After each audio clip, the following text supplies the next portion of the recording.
Hey there, this is Andre from the future. Exactly right after I recorded the videos in the REPL, REPL.it decided to upgrade their Python interpreter to the version right here.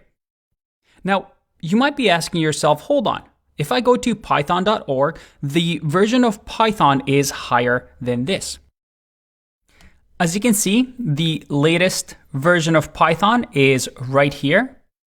But again, REPL just takes a bit of time, so we are fine as long as the version is 3 or higher.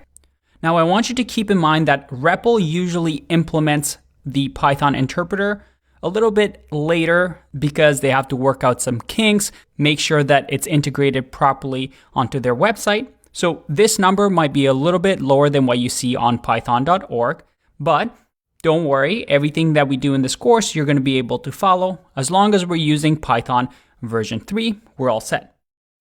Now, depending on when you watch this video, this number might be even higher. But again, everything we're going to learn, you're going to be able to follow. Just keep in mind what I said before. That is that these versions are constantly going to upgrade and constantly going to evolve. In this course, we're using the latest version of Python. But because REPL now has a higher version, it allows us to do some neat things that perhaps we weren't able to do in older versions of Python. For example, later on in the course, we're going to talk about something called the walrus operator.